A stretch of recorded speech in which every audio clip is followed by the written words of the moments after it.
5. Bujang Senang, Sarawak.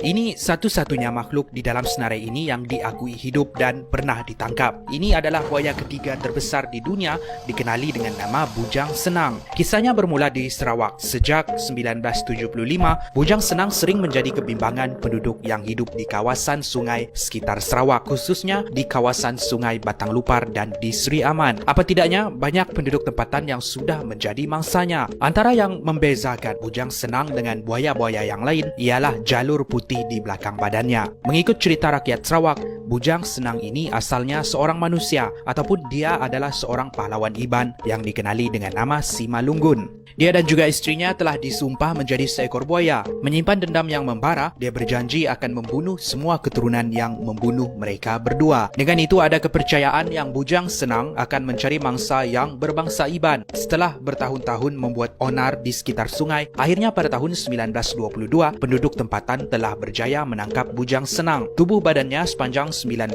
kaki. Lihat sahaja gambar ini. Mungkin kalau kita tengok depan-depan mesti kita sangka yang ini adalah seekor dinosaur. Tapi tidak, ini adalah seekor buaya gergasi. Namun begitu, ada yang masih percaya ini bukannya Bujang Senang, tetapi yang dibunuh ini ialah istri Bujang Senang, iaitu Dayang Fatimah Eneng Emas. Manakala mereka percaya Bujang Senang masih lagi berkeliaran ataupun sedang bersembunyi. 4. Sang Kelambai, Perak.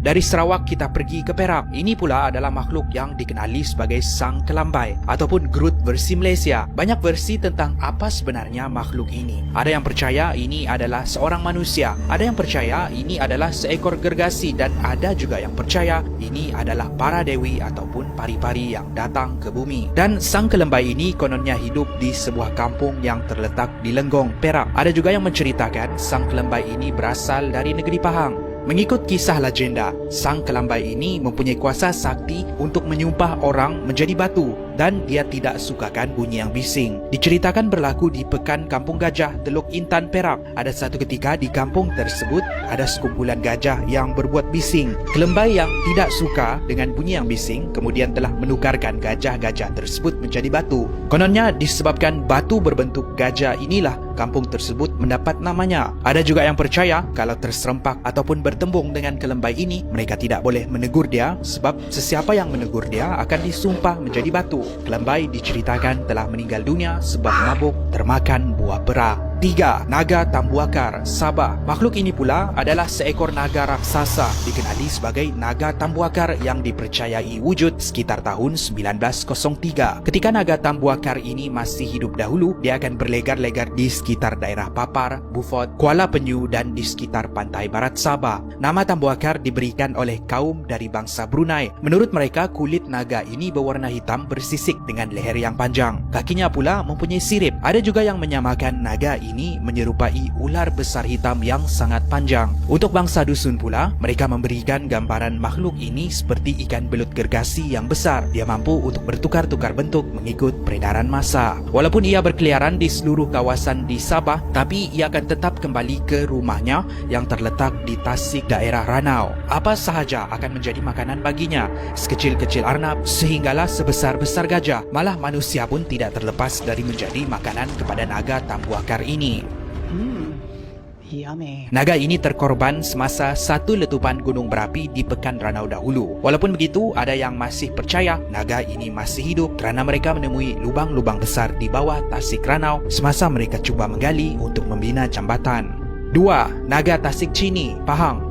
Dari Sabah kita ke Pahang, bukan seekor tapi berekor-ekor. Naga-naga ini dikatakan tinggal di kawasan air Sungai Pahang sehinggalah di Sungai Chini. Mengikut cerita legenda pada tahun 1970 sehingga 1980-an dahulu, naga-naga ini kononnya adalah manusia yang disumpah. Naga jantan dikenali sebagai naga sisik emas dan betina pula dikenali sebagai naga sisik perak. Ada juga seekor naga yang sangat besar, lebih besar dari naga yang lain, dikenali dengan pelbagai nama termasuk Seri Gumum, Seri Pahang, Seri Pekan ataupun Seri Daik, di mana kepala naga ini sebesar kepala lembu ataupun lebih besar dari itu. Diceritakan oleh Muhammad Razali M. Baki, seorang pemandu pelancong di sekitar Tasik Chini, ketika dia membawa pelancong bersiar-siar, di depan matanya dia terlihat seekor ular sebesar tong drum. Sejak dari hari itu, dia berhenti menjadi pemandu pelancong dan kisahnya ini dikongsikan melalui temu bual di berita harian. Di sebuah kisah berasingan pula, kononnya seorang penyelam dari England menyelam masuk ke dalam tasik Cini, tidak sehingga dia menemui satu kawasan berpagar di dasar.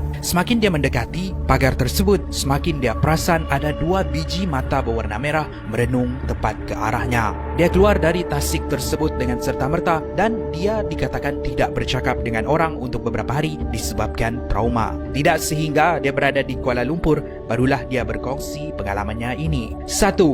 Ular gergasi Langkawi. Ini adalah sebuah kisah legenda yang pada asalnya pengalaman seorang pegawai British dikenali sebagai Shepherd Osborne. Kisahnya ini kemudian diceritakan di dalam sebuah buku yang bertajuk Malay Kingship in Kedah, Religion, Trade and Society. Diceritakan oleh penduduk tempatan kepadanya, ular tersebut hidup sekitar Perang Kedah tahun 1838 dan ia sering dilihat berkeliaran di Langkawi dahulu. Legenda menceritakan yang pada zaman dahulu sebelum kedatangan Islam, raja yang mahu menaiki takhta harus mengorbankan salah seorang puterinya yang masih dara kepada seekor ular gergasi yang bersarang di Langkawi. Sebagai ganti korban ini, ular tersebut kemudian akan menjaga perairan Kedah daripada serangan pihak musuh. Untuk bertahun-tahun lamanya, mereka mengamalkan upacara tersebut sehinggalah ajaran Islam sampai ke Kedah. Mereka memberhentikan upacara korban tersebut, tapi ini lebih membuatkan ular di Langkawi marah dan memakan penduduk sekitar. Penduduk di sekitar Kedah kemudian memanggil seorang alim ulama untuk menghalau ular tersebut. Namun malang sekali, alim ulama itu pun turut ditelan. Penduduk sekitar tergamam seketika sebab saat ini tiada siapa yang tahu bagaimana mengalahkan ular ini. Tidak beberapa lama kemudian, ular tersebut menggelupur kesakitan dan dia melarikan diri ke gunung berdekatan, tidak ditemui sehingga hari ini dan tidak mengganggu manusia lagi. Itulah kisah makhluk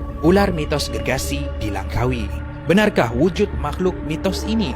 Bukan satu fakta, tetapi satu persoalan yang menarik. Kalau anda tanya kebanyakan orang, mesti ada yang cakap benda-benda ataupun kisah-kisah legenda ni mengarut. Tapi sebenarnya kalau difikirkan semula, mungkin apa yang diceritakan ini ada kesahihannya. Tapi mereka ini tidak semestinya seekor haiwan, tetapi mungkin menyerupai jin. Di dalam masyarakat kita, kita percaya jin itu ada dan bergantung dengan di mana mereka tinggal, rupa bentuk mereka berbeza-beza. Contohnya di Sabah, ada satu makhluk yang dikenali sebagai galap. Galap ini sejenis hantu air yang hidup di dalam air, akan menggoda mangsa, khususnya budak-budak untuk masuk ke dalam air. Dan ini adalah sebuah makhluk yang dipercayai di kalangan komuniti Bajaw.